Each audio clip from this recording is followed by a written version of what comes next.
प्यारे विद्यार्थियों, नमस्कार। आज की हमारी कक्षा में हम रस बिंदु पर चर्चा करेंगे। रस हमारा आज की कक्षा का विषय है। हम रस का अर्थ क्या है, परिभाषा क्या है, रस का स्वरूप क्या है एवं काव्य में रस का क्या महत्व है, इस पर चर्चा करेंगे। विद्यार्थियों, सबसे पहले हम बात करते हैं रस का अर्थ। रस क्या है? काव्य के प्राय दो पक्ष माने जाते हैं, भाव पक्ष और कला पक्ष। भाव पक्ष का संबंध काव्य की वस्तु से है और कला पक्ष का संबंध शैली से है। यद्यपि दोनों पक्षों का अपना अपना महत्व है और दोनों एक दूसरे से संबंधित हैं।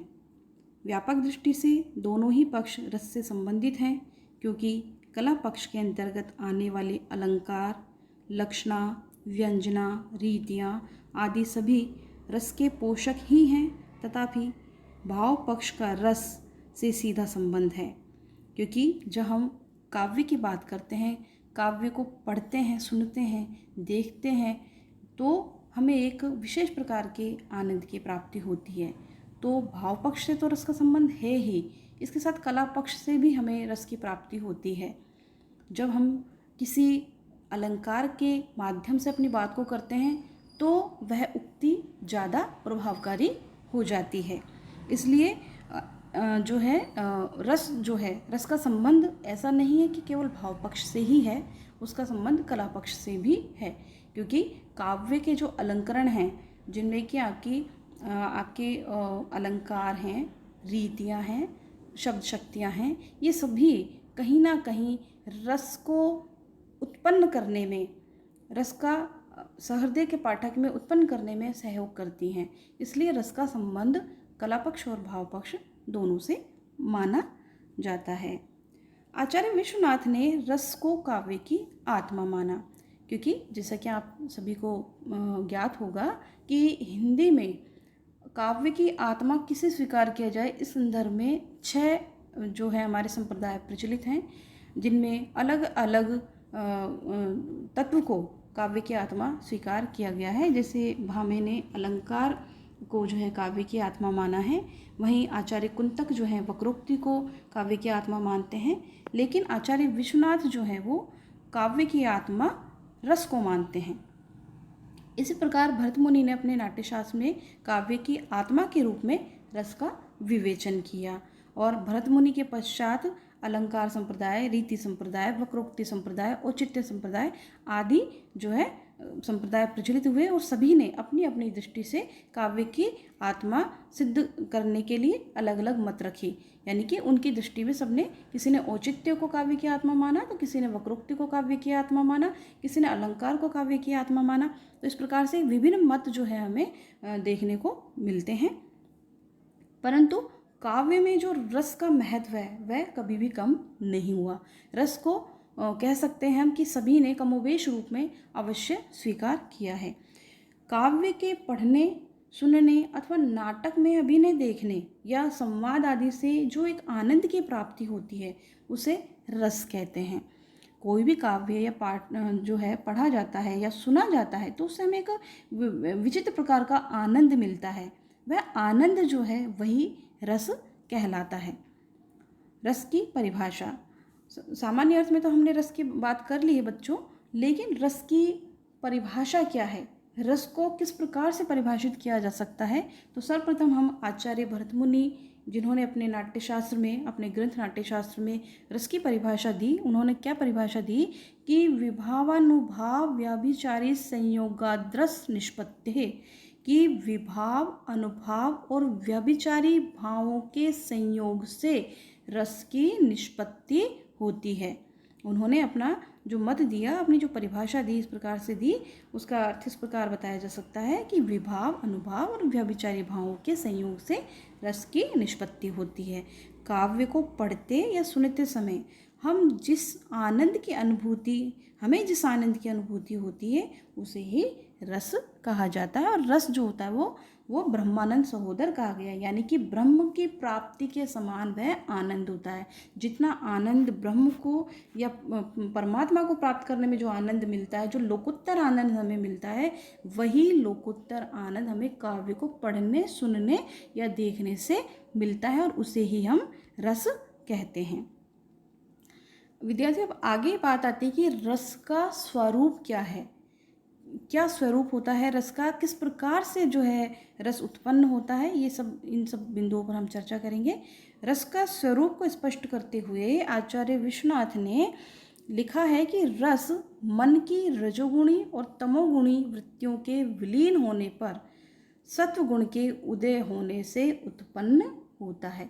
कि जब मन की रजोगुणी और तमोगुणी वृत्तियाँ तिरोहित हो जाती हैं और सत्व गुण या कहें कि सतोगुण जो हमारा सतोगुण का जो हमारा उद्रेक हो जाता है, तब रस की उत्पत्ति होती है। और रस की उत्पत्ति के समय जो सहृदय है, वह सहृदय जो है आसपास का अपना जो लौकिक परिवेश है उसको भूल जाता है। और इसलिए जो उस समय जब वह लौकिक परिवेश को भूल जाता है तो उसमें किसी प्रकार का कोई रजोगुण या तमोगुण स्थित उसके हृदय में नहीं रहता, बल्कि एक सत्वगुण का उद्रेक हो जाता है। और उस स्थिति में ही मनुष्य को जो है रस की प्राप्ति होती है।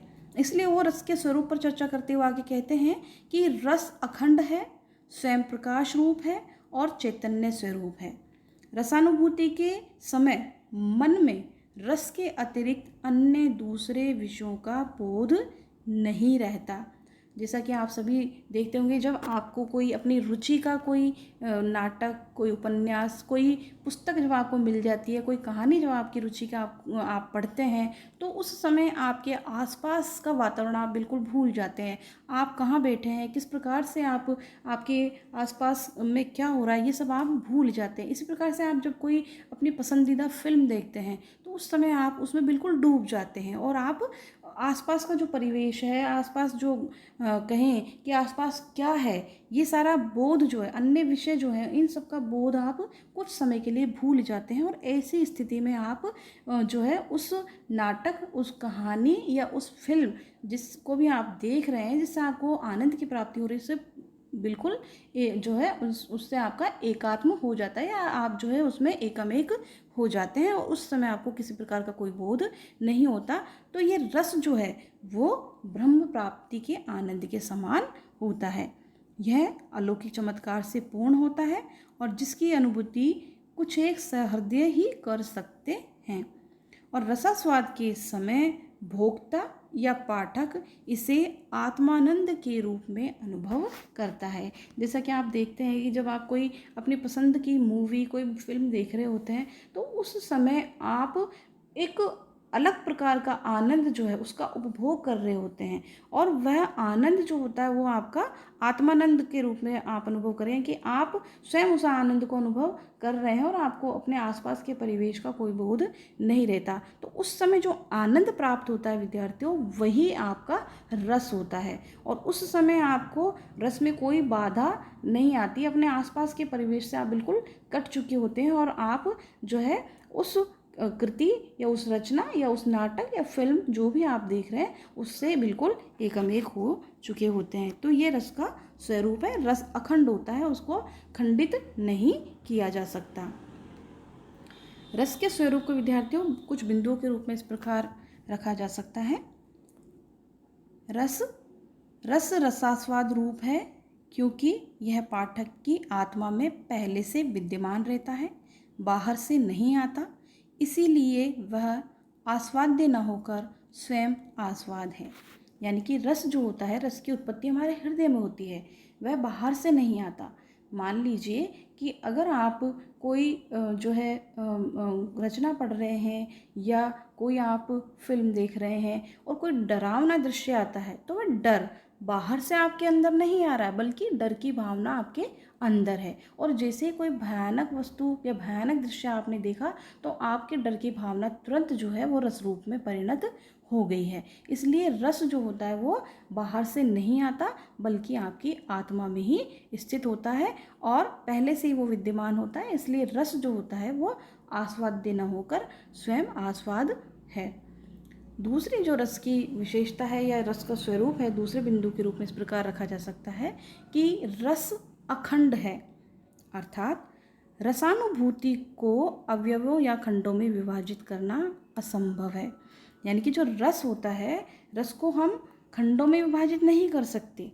रस, जब हमें रस की प्राप्ति होती है, आनंद की प्राप्ति होती है, तो उसको हम टुकड़ों में नहीं विभाजित कर सकते, बल्कि वो अखंड स्वरूप होता है। जब आप देखिए, जब कोई कृति या कोई रचना आप जब प्रारंभ से पढ़ना प्रारंभ करते हैं और अंत तक आप उस रस में डूब जाते हैं। इसी प्रकार कोई मूवी या फिल्म देख रहे थे तो उसके आदि से लेकर अंत तक आप उस जो उसमें आए जो पात्र हैं या जो घटनाएं हैं उनसे इतना ज़्यादा जुड़ जाते हैं कि आपको वो एक आनंद जो है प्रारंभ से लेकर अंत तक, वो आपका रस जो है, आनंद जो है वो बना रहता है। उसे बीच में कहीं कोई खंडित नहीं किया जा सकता, इसलिए रस जो है अखंड है। तीसरी इसकी विशेषता है कि रस अन्य ज्ञान से रहित होता है। घनी रसानुभूति के क्षणों में चित्तवृत्ति इतनी एकाग्र हो जाती है कि सहृदय की चेतना में अन्य विषयों का प्रवेश ही नहीं हो पाता।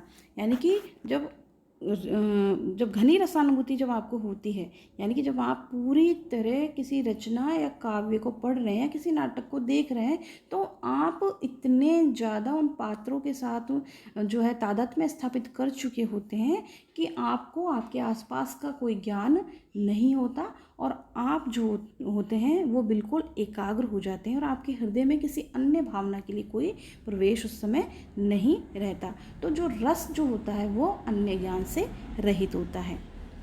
अगली जो इसकी विशेषता है वह यह है कि रस स्वयं प्रकाशानंद है, अर्थात वह आत्मा में ही आत्मा का प्रकाश है। यानी कि रस जो होता है वो आत्मा में ही हमारे स्थित होता है, बाहर से नहीं आता, और वह जैसे कि स्वयं प्रकाशवान होता है। यानी कि उसको हम बाहर से कहीं अपने अंदर हृदय में नहीं लेकर आते, बल्कि हृदय सामाजिक के हृदय में वह स्वयं जो है पहले से ही स्थित रहता है और अनुकूल परिस्थितियाँ आने पर वह रस रूप में परिणत हो जाता है। अगली विशेषता है कि रस चिन्मय है, अर्थात चैतन्य अवस्था है, ज्ञान शून्य स्थिति नहीं। यानी कि जो रस है वह चैतन्य अवस्था है कि जब कोई सहृदय पाठक या श्रोता जब किसी रचना को देख रहा है, सुन रहा है या पढ़ रहा है, तो उस समय वह ज्ञान शून्य स्थिति में नहीं होता, या कहें कि वो जो है किसी प्रकार का जो अर्ध चेतन अवस्था में नहीं है, बल्कि पूर्णतः चेतन अवस्था में होता है। लेकिन वह जो है पूरी तरह उस रचना, उस कृति या कहें कि उस नाटक से तादात्म्य में इतना स्थापित कर लेता है कि वो अपने आसपास के परिवेश में क्या घटित हो रहा है, या कहें कि उसकी जो व्यक्तिगत कुछ जो उसके सोच है, या कहें कि व्यक्तिगत जो उसकी समस्या है, वो थोड़ी देर के लिए उनको भूल जाता है। जैसा कि हम कहते भी हैं कि जब कोई परेशान होता है, कोई तनाव में होता है, तो हम क्या कहते हैं कि अपनी पसंद की कोई मूवी देख लो, अपनी पसंद की कोई काव्य रचना पढ़ लो, अपनी पसंद का कोई नाटक पढ़ लो। तो उसका कारण क्या होता है कि हम कुछ समय के लिए इतने आनंद मग्न हो जाते हैं कि हम अपने आसपास के परिवेश को, अपने आसपास घटित होने वाली घटनाओं को भूल जाते हैं। परंतु ये जो है चैतन्य अवस्था में होता है, अर्धचेतन या जो है अचेतन अवस्था में नहीं होता। इसलिए रस जो है वो चैतन्य अवस्था है, ज्ञान शून्य स्थिति नहीं है।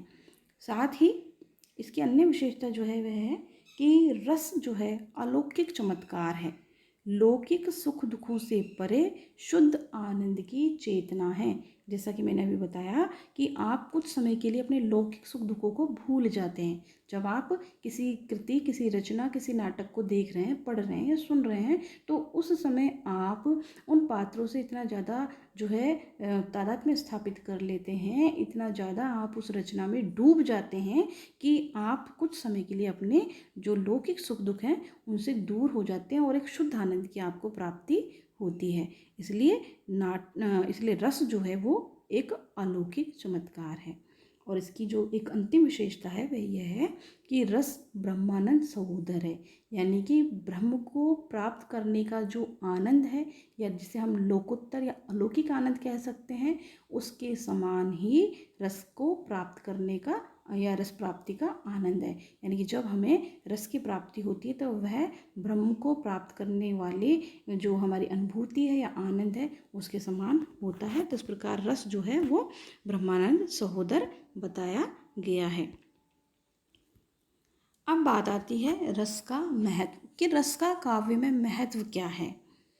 रस को काव्य की आत्मा या प्राण तत्व माना गया है। यद्यपि रस को जो है रस के अतिरिक्त भी अन्य, जो मैंने जैसा भी बताया, बहुत से संप्रदाय भी प्रचलित हुए हैं जिन्होंने अलग अलग तत्वों को काव्य की आत्मा माना है, लेकिन अंततः सभी ने रस को ही काव्य की आत्मा स्वीकार किया है, क्योंकि रस के बिना काव्य बिल्कुल वैसे ही निर्जीव हो जाता है जैसे कि प्राण के अभाव में शरीर व्यर्थ हो जाता है। जैसे कि जब तक मनुष्य के शरीर में प्राण है तब तक वह सजीव है, जब तक वह चलता फिरता रहता है उसमें चेतना है, लेकिन जैसे ही प्राण तत्व वहाँ से निकलता है शरीर जो है वो सजीव से निर्जीव हो जाता है और वह पार्थिव देह कहलाता है। तो काव्य की भी वही स्थिति है कि जब तक काव्य में रस आत्मा रूप में स्थित रहता है तब तक काव्य काव्य है, अन्यथा वह निर्जीव और रसहीन हो जाता है। रस ही कविता को प्राणवान बनाता है और वही पाठक या श्रोता को आनंद मग्न करके भाव समाधि में पहुंचा देता है। अतः रस को काव्य में सर्वाधिक महत्वपूर्ण तत्व माना जा सकता है। और रस जो है वो काव्य का अंतरंग तत्व है, बहिरंग तत्व नहीं है। जैसा कि मैंने आपको बताया कि काव्य में भाव पक्ष और कला पक्ष दो होते हैं। कला पक्ष में जो है आपके अलंकार हैं, आपकी शब्द शक्तियाँ हैं, रीतियाँ हैं, ये क्या हैं, ये बहिरंग तत्व हैं। ये भी यद्यपि रस को उत्पन्न करने में सहायता करते हैं, तथापि जो रस है वह भाव पक्ष से विशेष रूप से जुड़ा हुआ है। इसलिए जो संवेदना है, जो भाव है, वही जो है काव्य की आत्मा कहा जा सकता है। तो रस जो होता है वह अंतरंग तत्व है, जबकि अन्य जो तत्व हैं वो काव्य के बहिरंग तत्व के अंतर्गत आते हैं। अतः अलंकार आदि की भांति यह काव्य की शोभा नहीं बढ़ाता अपितु शोभा उत्पन्न करता है। जैसे कि अलंकार हैं, शब्द शक्तियाँ हैं, रीतियाँ हैं, ये काव्य की शोभा बढ़ाने के साधन हो सकते हैं, लेकिन साध्य क्या है, रस। रस ही केवल साध्य है, वही काव्य की आत्मा है। इसलिए विद्यार्थियों, निर्विवाद रूप से यह सर्व स्वीकार्य हो चुका है कि रस ही काव्य की आत्मा है। रस को ही काव्य की आत्मा के रूप में स्वीकार किया गया है। तो आज की कक्षा के लिए विद्यार्थियों इतना ही। अब हम अगली कक्षा में रस के अवयवों पर चर्चा करेंगे, रस निष्पत्ति पर चर्चा करेंगे। तब तक के लिए धन्यवाद।